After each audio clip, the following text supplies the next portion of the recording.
समसामयिक वस्तुनिष्ठ प्रश्न। प्रश्न संख्या 1, अग्निबाण क्या है? विकल्प ए, एक रॉकेट। विकल्प बी, एक प्रक्षेपास्त्र। विकल्प सी, एक मानव रहित टोही विमान। विकल्प डी, कम दूरी की मार करने वाली टैंक रोधी मिसाइल। सही उत्तर है विकल्प ए, एक रॉकेट। उत्तर की व्याख्या। अग्निबाण चेन्नई स्थित अग्निकुल कॉस्मोस कंपनी द्वारा तैयार किया गया एक 3D printed rocket अग्निबाण sub orbital technological demonstrator है। ये एकल चरण वाला प्रक्षेपण वाहन है जो अग्निकुल के पेटेंट प्राप्त अग्निलेट इंजन द्वारा संचालित है।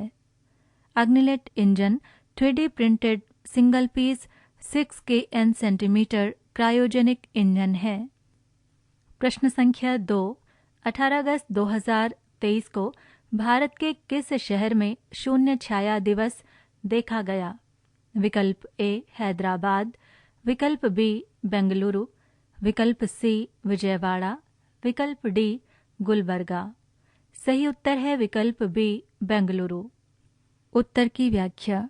शून्य छाया यानी जीरो शेडो वो स्थिति है जब सूरज सिर के ठीक ऊपर होता है, जिससे वस्तु या व्यक्ति की छाया जमीन पर नहीं पड़ती। बेंगलुरु में शून्य छाया दिवस अप्रैल 2023 में भी देखा गया था। प्रश्न संख्या 3, भारत में 3D प्रिंटिंग टेक्नोलॉजी से निर्मित भारत का पहला डाकघर कहाँ स्थापित किया गया है? विकल्प ए, भुवनेश्वर। विकल्प बी, नई दिल्ली। विकल्प सी, बेंगलुरु। विकल्प डी, भोपाल। सही उत्तर है विकल्प सी, बेंगलुरु। प्रश्न संख्या 4, समाचारों की सुर्खियों में रहे स्थलों के संदर्भ में निम्नलिखित युग्मों पर विचार कीजिए। 1, नागपट्टिनम, भारत।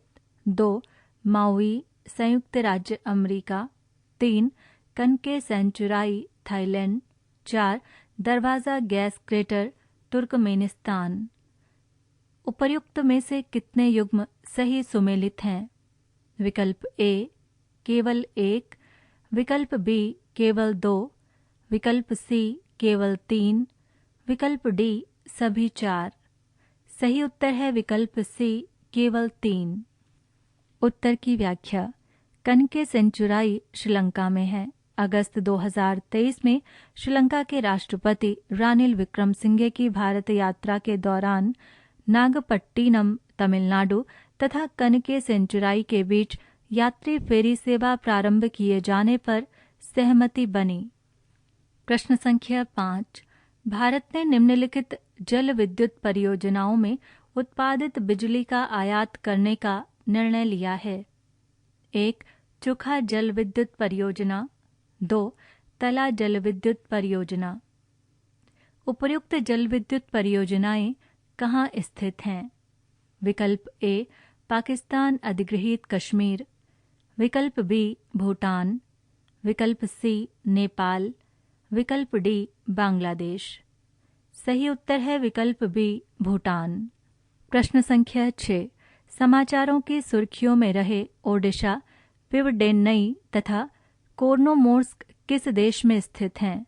विकल्प ए, ईरान। विकल्प बी, तुर्की। विकल्प सी, रूस। विकल्प डी, यूक्रेन। सही उत्तर है विकल्प डी, यूक्रेन। उत्तर की व्याख्या। रूस यूक्रेन युद्ध के दौरान संयुक्त राष्ट्र, तुर्की तथा रूस के बीच काला सागर अन्न पहल के तहत सहमति बनी थी कि यथोचित जांचोपरांत यूक्रेन के 3 बंदरगाहों ओडेशा, दिवडेन्नई तथा कोर्नोमोर्स्क से कार्गो जहाज़ों के आने जाने की अनुमति होगी, बशर्ते कि उन पर आयुध सामग्री न हो। रूस अब इस करार से पीछे हट गया है। प्रश्न संख्या 7, 23 अगस्त 2023 का भारत के चंद्रयान 3 का विक्रम लैंडर चंद्रमा के दक्षिणी ध्रुव पर सफलतापूर्वक उतर गया। इससे पूर्व ऐसी उपलब्धि हासिल करने वाला देश है। 1, संयुक्त राज्य अमेरिका। 2, रूस। 3, चीन। उपर्युक्त में से सही है। विकल्प ए, केवल 1। विकल्प बी, केवल 2। विकल्प सी सभी 3, विकल्प डी उपर्युक्त में से कोई नहीं। सही उत्तर है विकल्प डी उपर्युक्त में से कोई नहीं। उत्तर की व्याख्या। संयुक्त राज्य अमेरिका की अंतरिक्ष एजेंसी नासा, रूस की अंतरिक्ष एजेंसी रॉसकॉस्मोस तथा चीन की अंतरिक्ष एजेंसी नेशनल स्पेस एडमिनिस्ट्रेशन अपने अपने यान चंद्रमा पर उतार चुके हैं, लेकिन चंद्रमा के दक्षिणी ध्रुव पर यान उतारने वाला देश केवल भारत ही है। प्रश्न संख्या 8, निम्नलिखित देशों पर विचार कीजिए। 1 अर्जेंटीना, 2 मिस्र, 3 ईरान, 4 सऊदी अरब, 5 इथियोपिया, 6 संयुक्त अरब अमीरात। उपर्युक्त में से कितने देशों को ब्रिक्स में शामिल करने को सैद्धांतिक रूप से स्वीकृति प्रदान की गई है? विकल्प ए केवल 3, विकल्प बी केवल 4, विकल्प सी केवल 5, विकल्प डी सभी 6। सही उत्तर है विकल्प डी सभी 6। उत्तर की व्याख्या। ब्रिक्स के 15वें शिखर सम्मेलन जोहानसबर्ग, दक्षिण अफ्रीका में ब्राजील, रूस, चीन, भारत, दक्षिण अफ्रीका के समूह में आम सहमति से अर्जेंटीना, मिस्र, ईरान, सऊदी अरब, इथियोपिया तथा संयुक्त अरब अमीरात को ब्रिक्स में शामिल कर लिया गया। नई सदस्यता 1 जनवरी 2024 से प्रभावी हो जाएगी।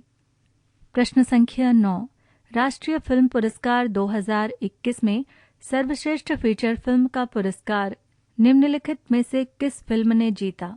विकल्प ए रॉकेट्री द नाम्बी इफेक्ट, विकल्प बी गंगूबाई काठियावाड़ी, विकल्प सी मिमी, विकल्प डी RRR।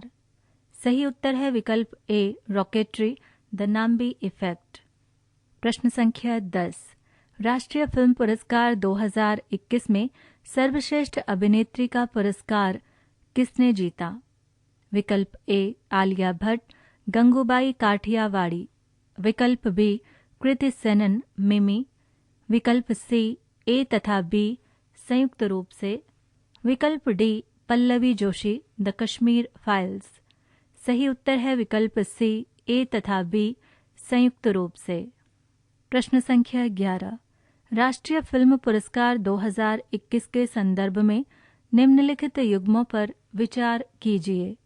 1 नरगिस दत्त पुरस्कार द कश्मीर फाइल्स, 2 सर्वश्रेष्ठ निर्देशक निखिल महाजन मराठी फिल्म गोदावरी, 3 सर्वश्रेष्ठ अभिनेता Allu Arjun Pushpa the rise part 1, 4 सर्वश्रेष्ठ सहायक अभिनेता पंकज त्रिपाठी मिमी। विकल्प ए केवल 1, विकल्प बी केवल 2, विकल्प सी केवल 3, विकल्प डी सभी 4। सही उत्तर है विकल्प डी सभी 4। प्रश्न संख्या 12, समाचारों की सुर्खियों में रहा त्रिनेत्र क्या है? विकल्प ए साइबर खतरे का पता लगाने और उसका समाधान करने में सक्षम एक प्रणाली, विकल्प बी अत्याधुनिक रडार जो नीचाई पर उड़ रहे विमानों का भी पता लगा लेगा, विकल्प सी खगोल शास्त्र में प्रयुक्त होने वाली दूरबीन, विकल्प डी एक फीचर फिल्म। सही उत्तर है विकल्प ए साइबर खतरे का पता लगाने और उसका समाधान करने में सक्षम एक प्रणाली। उत्तर की व्याख्या। सेंटर फॉर डेवलपमेंट ऑफ टेलीमेट्रिक्स द्वारा विकसित त्रिनेत्र कई सुरक्षा प्रणालियों का एक संयोजन है जो 24 घंटे वास्तविक समय पर कार्रवाई योग्य साइबर सुरक्षा स्थिति और साइबर खतरों का पता लगाने के साथ समाधान प्रदान करता है। इसे केंद्रीय संचार राज्य मंत्री देबू सिंह चौहान द्वारा 25 अगस्त 2023 को लॉन्च किया गया। प्रश्न संख्या 13, चंद्रमा के जिस स्थान पर चंद्रयान 3 उतरा है उस बिंदु का नाम प्रधानमंत्री मोदी द्वारा क्या रखा गया है? विकल्प ए दीनदयाल उपाध्याय पॉइंट, विकल्प बी शिव शक्ति पॉइंट, विकल्प सी एपीजे अब्दुल कलाम पॉइंट, विकल्प डी विक्रम साराभाई पॉइंट। सही उत्तर है विकल्प बी शिव शक्ति पॉइंट। प्रश्न संख्या 14, प्रधानमंत्री नरेंद्र मोदी द्वारा किस दिनांक को राष्ट्रीय अंतरिक्ष दिवस के रूप में मनाए जाने की घोषणा की है? विकल्प ए 14 जुलाई, विकल्प बी 23 अगस्त, विकल्प सी 22 अक्टूबर, विकल्प डी 5 नवंबर। सही उत्तर है विकल्प बी 23 अगस्त। उत्तर की व्याख्या। प्रधानमंत्री नरेंद्र मोदी ने भारतीय अंतरिक्ष अनुसंधान संगठन के मुख्यालय बेंगलुरु में 26 अगस्त 2023 को इसरो के वैज्ञानिकों को संबोधित करते हुए 23 अगस्त, जिस दिन चंद्रयान 3 का लैंडर विक्रम चंद्रमा के दक्षिणी ध्रुव पर सफलतापूर्वक उतरा था, को राष्ट्रीय अंतरिक्ष दिवस के रूप में मनाए जाने की घोषणा की। प्रश्न संख्या 15, भारत के चंद्रयान मिशनों के संदर्भ में निम्नलिखित युग्मों पर विचार कीजिए। 1. चंद्रयान 1 जवाहर पॉइंट, 2. चंद्रयान 2 तिरंगा पॉइंट, 3. चंद्रयान 3 शिव शक्ति पॉइंट। विकल्प ए केवल 1, विकल्प बी केवल 2, विकल्प सी सभी 3, विकल्प डी उपर्युक्त में से कोई नहीं। सही उत्तर है विकल्प सी सभी 3।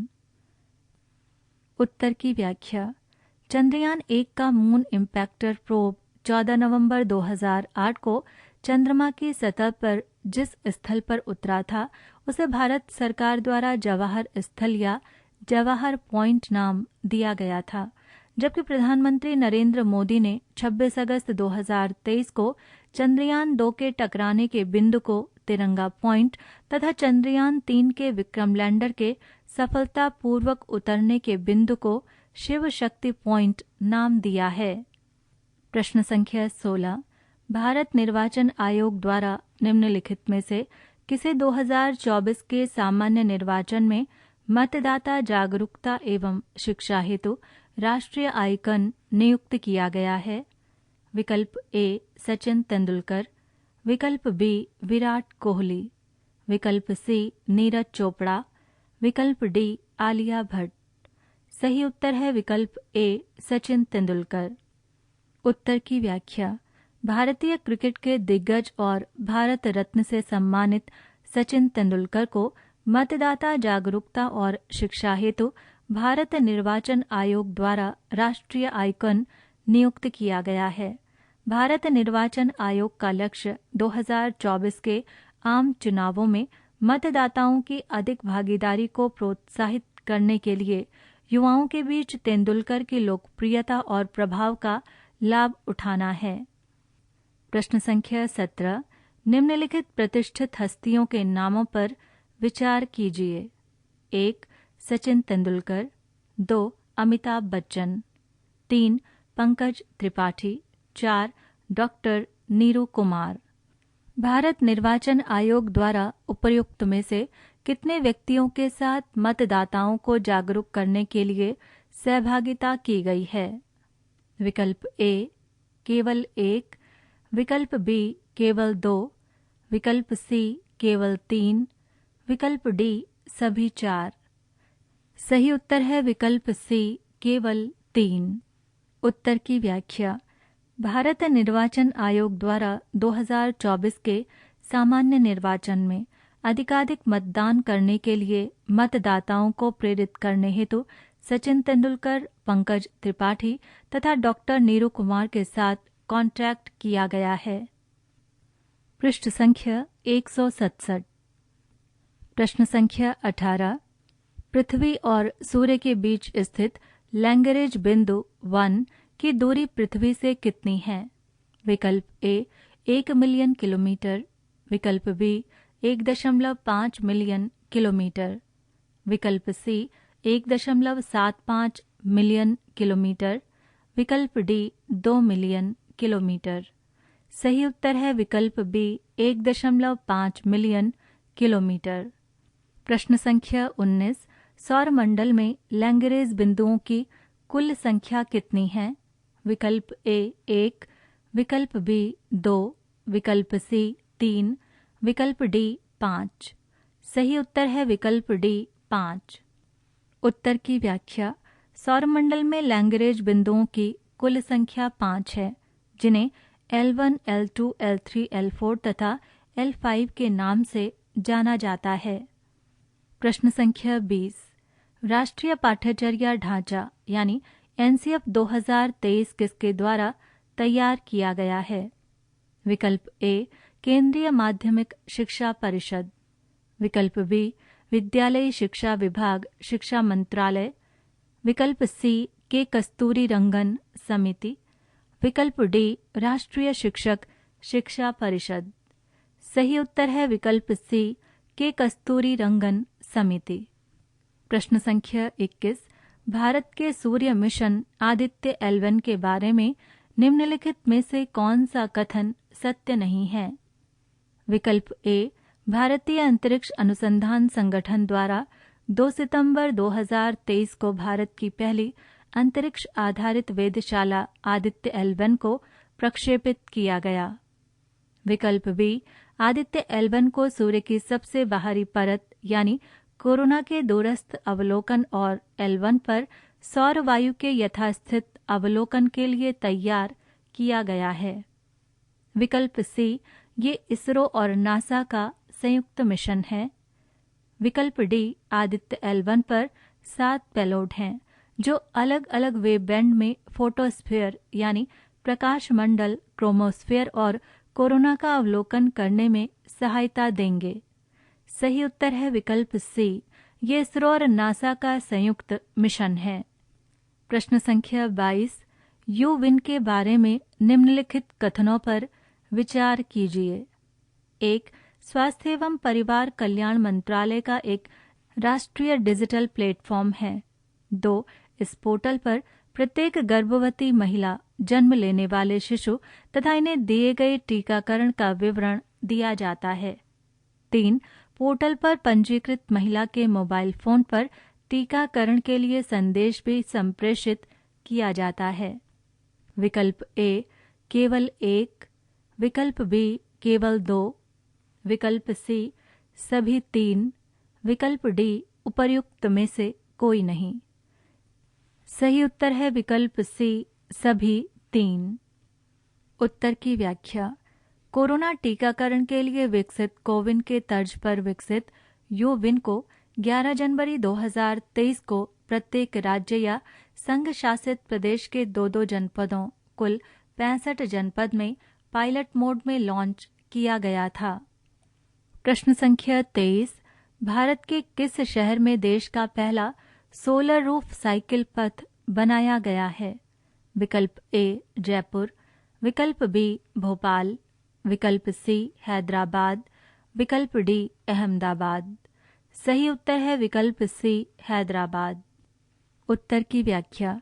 दक्षिण कोरिया के सौर पैनल युक्त साइकिल हाईवे से प्रेरित भारत का पहला सोलर रूफ साइकिल पथ तेलंगाना की राजधानी हैदराबाद में नानक रामगुड़ा से तेलंगाना राज्य पुलिस अकादमी तक 8.5 किलोमीटर तथा कोल्लूर से नरसिंगी जंक्शन 14.5 किलोमीटर तक बनाया गया।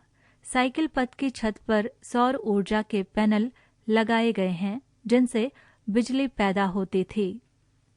प्रश्न संख्या 24। किस कंपनी द्वारा विश्व की पहली इलेक्ट्रिक फ्लेक्स ईंधन आधारित कार का प्रोटोटाइप पेश किया गया, जो 20% से अधिक एथेनॉल मिश्रण वाले ईंधन पर भी चल सकती है? विकल्प ए BMW, विकल्प बी मर्सिडीज बेंज, विकल्प सी टोयोटा, विकल्प डी किया। सही उत्तर है विकल्प सी टोयोटा। उत्तर की व्याख्या। टोयोटा ने अपनी पहली इलेक्ट्रिक फ्लेक्स ईंधन आधारित वाहन का प्रोटोटाइप 29 अगस्त 2023 को पेश किया, जो विश्व की पहली इलेक्ट्रिक फ्लेक्स ईंधन आधारित कार है।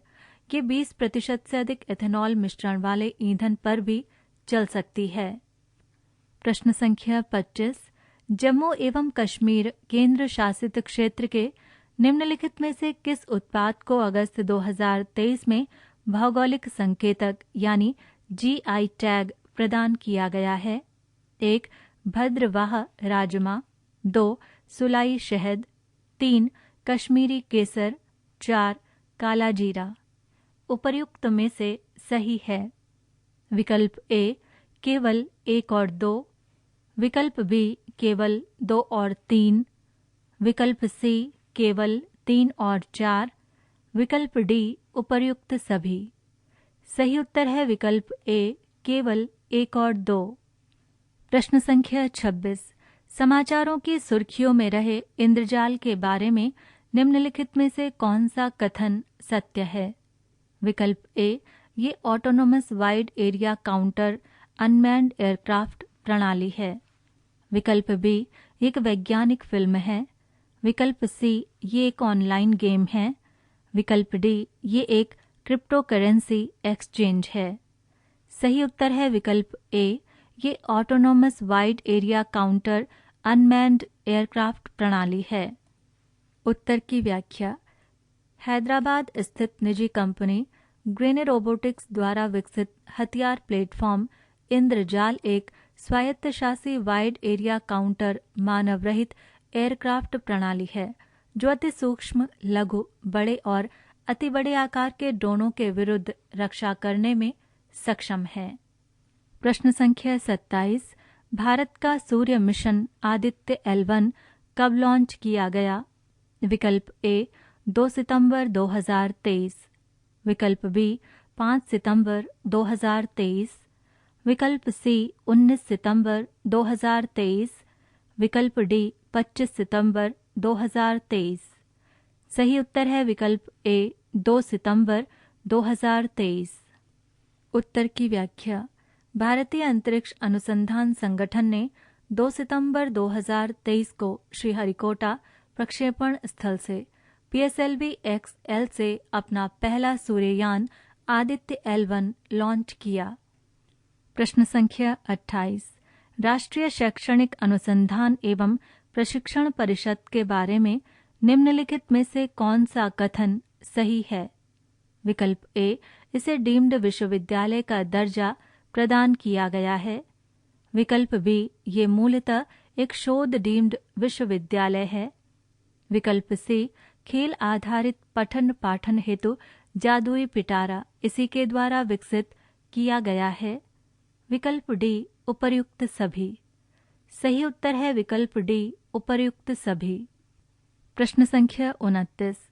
भारत सरकार ने एक राष्ट्र एक चुनाव पर किसकी अध्यक्षता में एक समिति का गठन किया है? विकल्प ए सर्वोच्च न्यायालय के पूर्व मुख्य न्यायाधीश न्यायमूर्ति दीपक मिश्रा। विकल्प बी भारत के पूर्व राष्ट्रपति रामनाथ कोविंद। विकल्प सी पूर्व मुख्य चुनाव आयुक्त सुनील अरोरा। विकल्प डी पूर्व मुख्य सूचना आयुक्त सुधीर भार्गव। सही उत्तर है विकल्प बी भारत के पूर्व राष्ट्रपति रामनाथ कोविंद। उत्तर की व्याख्या। केंद्र सरकार ने 1 सितंबर 2023 को भारत के पूर्व राष्ट्रपति रामनाथ कोविंद की अध्यक्षता में एक समिति गठित किए जाने की घोषणा की, जो देश में लोकसभा, राज्य विधानसभाओं, स्थानीय नगर निकायों तथा पंचायती राज संस्थाओं के चुनाव एक साथ कराए जाने की संभावनाओं पर विचार करेगी। समिति के अन्य सदस्य हैं गृहमंत्री अमित शाह, वरिष्ठ कांग्रेसी नेता अधीर रंजन चौधरी, गुलाम नबी आजाद, N.K. सिंह, सुभाष सी कश्यप, हरीश साल्वे तथा संजय कोठारी। हालांकि अधीर रंजन चौधरी ने समिति में शामिल होने से मना कर दिया। प्रश्न संख्या 30। भारतीय संविधान के निम्नलिखित अनुच्छेदों पर विचार कीजिए। 1. अनुच्छेद 83(2), 2. अनुच्छेद 85(2)(b), 3. अनुच्छेद 172(1), 4. अनुच्छेद 174(2)(b), 5. अनुच्छेद 356। यदि देश में लोकसभा और राज्य विधानसभाओं के चुनाव एक साथ कराए जाते हैं तो उपर्युक्त में से कितने अनुच्छेदों का संशोधन करना होगा? विकल्प ए केवल 2, विकल्प बी केवल 3, विकल्प सी केवल 4, विकल्प डी सभी 5। सही उत्तर है विकल्प डी सभी 5। प्रश्न संख्या 31।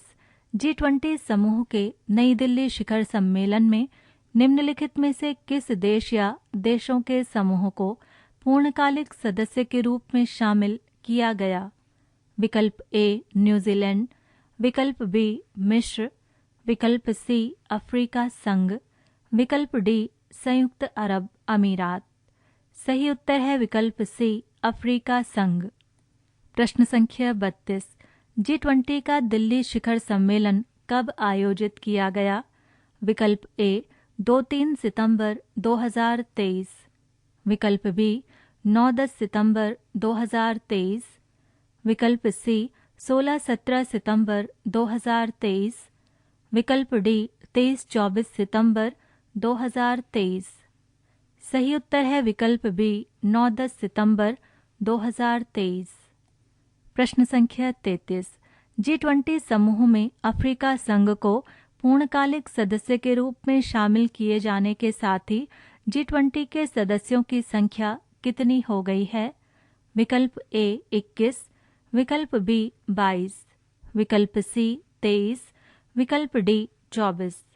सही उत्तर है विकल्प ए 21। उत्तर की व्याख्या। G20 अब G21 में 19 देश अर्जेंटीना, ऑस्ट्रेलिया, ब्राजील, कनाडा, चीन, France, Germany, Bharat, Indonesia, Italy, Japan, दक्षिण कोरिया गणराज्य, मेक्सिको, रूस, सऊदी अरब, दक्षिण अफ्रीका, तुर्की, यूके तथा संयुक्त राष्ट्र अमेरिका और 2 संघ यूरोपीय संघ 27 सदस्य तथा अफ्रीका संघ 55 सदस्य शामिल हैं। पृष्ठ संख्या 168। प्रश्न संख्या 34। निम्नलिखित पहलों पर विचार कीजिए। 1. भारत मध्य पूर्व यूरोप आर्थिक गलियारा। 2. Green credit initiative. 3. G20 satellite mission for environment and climate observation. 4. वैश्विक जैव ईंधन गठबंधन। 5. One future alliance. उपर्युक्त में से कितनी पहलें नई दिल्ली G20 शिखर सम्मेलन में प्रस्तावित की गई? विकल्प ए केवल 2, विकल्प बी केवल 3, विकल्प सी केवल 4, विकल्प डी सभी 5। सही उत्तर है विकल्प डी सभी 5। प्रश्न संख्या 35। नई दिल्ली G20 शिखर सम्मेलन के दौरान हार्मोनी ऑफ हार्वेस्ट थीम पर बनाई गई रंगोली निम्नलिखित में से किस पर केंद्रित थी? 1. गहरी जड़ें जमा चुकी भारत की कृषि परंपराओं पर। 2. दुग्धोत्पादन। 3. मत्स्य उत्पादन। 4. बागवानी उत्पादन। उपर्युक्त में से सही है विकल्प ए केवल 1, विकल्प बी केवल 2, विकल्प सी केवल 3, विकल्प डी सभी 4। सही उत्तर है विकल्प ए केवल 1। उत्तर की व्याख्या। भारत मंडप में हार्मोनी ऑफ हार्वेस्ट पर जो रंगोली बनाई गई थी उनमें श्री अन्न मोटे अनाजों यानी मिलेट्स और भारतीय रूपांकनों को प्रयुक्त किया गया था। एक रंगोली भारतीय कृषि परंपराओं पर आधारित थी। प्रश्न संख्या 36। अखिल भारतीय पशु चिकित्सा विज्ञान संस्थान निम्नलिखित में से किस शहर में स्थापित किए जाने का मसौदा तैयार किया गया है?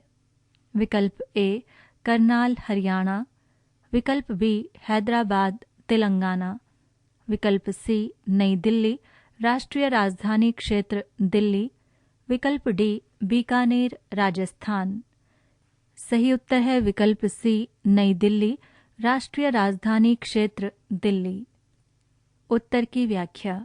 अखिल भारतीय आयुर्विज्ञान संस्थान यानी एम्स की तर्ज पर पशु चिकित्सा विज्ञान शिक्षा एवं अनुसंधान में राष्ट्रीय महत्व का अखिल भारतीय पशु चिकित्सा विज्ञान संस्थान राष्ट्रीय राजधानी क्षेत्र दिल्ली में स्थापित किए जाने हेतु एक मसौदा तैयार किया गया है।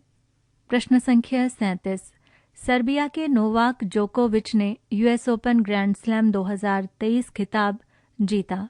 इस बारे में निम्नलिखित में से कौन सा कथन असत्य है? विकल्प ए, फाइनल मैच में उन्होंने रूसी नागरिक डैनियल मेदवेदेव को पराजित किया।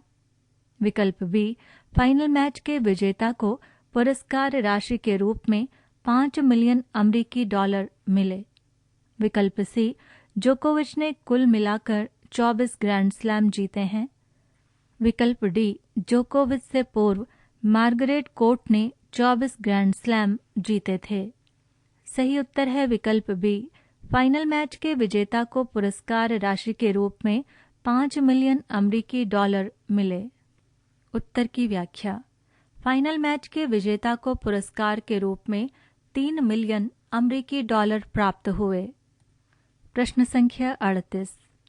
19 वर्षीय अमेरिकी टेनिस खिलाड़ी कोको गॉफ ने यूएस ओपन ग्रैंड स्लैम 2023 एकल महिला खिताब जीता। फाइनल मैच में उन्होंने निम्नलिखित में से किसे पराजित किया? विकल्प ए, आर्यना साबालेंका। विकल्प बी, गैब्रिएला डाब्रोस्की। विकल्प सी, एन रावटलिफी। विकल्प डी, लॉरा सिगमेंट। सही उत्तर है विकल्प ए, आर्यना साबालेंका। प्रश्न संख्या 39। आसियान भारत का 20वां शिखर सम्मेलन तथा 18वां पूर्वी एशिया शिखर सम्मेलन कहाँ आयोजित हुआ? विकल्प ए, कुआलालंपुर। विकल्प बी, मनीला। विकल्प सी, जकार्ता। विकल्प डी, सिंगापुर। सही उत्तर है विकल्प सी, जकार्ता। उत्तर की व्याख्या। आसियान भारत का 20वां शिखर सम्मेलन 6-7 सितंबर 2023 को जकार्ता, इंडोनेशिया में आयोजित हुआ, जिसमें प्रधानमंत्री नरेंद्र मोदी ने भारत आसियान सहयोग के सुदृढ़ीकरण हेतु 12 सूत्रीय प्रस्ताव पेश किया। इस प्रस्ताव में कनेक्टिविटी, डिजिटल ट्रांसफॉर्मेशन, व्यापार एवं आर्थिक भागीदारी, समकालिक चुनौतियों पर विचार करना, जन सहयोग, सामरिक क्षेत्र में सहयोग आदि शामिल हैं। प्रश्न संख्या 40। 31 मार्च 2023 को भारत में राष्ट्रीय राजमार्गों की कुल लंबाई लगभग कितनी थी? विकल्प ए, 1,36,500 किलोमीटर। विकल्प बी, 1,45,240 किलोमीटर। विकल्प सी, 1,52,390 किलोमीटर। विकल्प डी, 1,69,600 किलोमीटर। सही उत्तर है विकल्प बी, 1,45,240 किलोमीटर। पृष्ठ संख्या 169। पृष्ठ संख्या 169 पर इन प्रश्नों के उत्तरों की व्याख्याएं दी गई हैं, जो कि पूर्व में प्रश्नों के साथ ही दी जा चुकी हैं। पृष्ठ संख्या 170।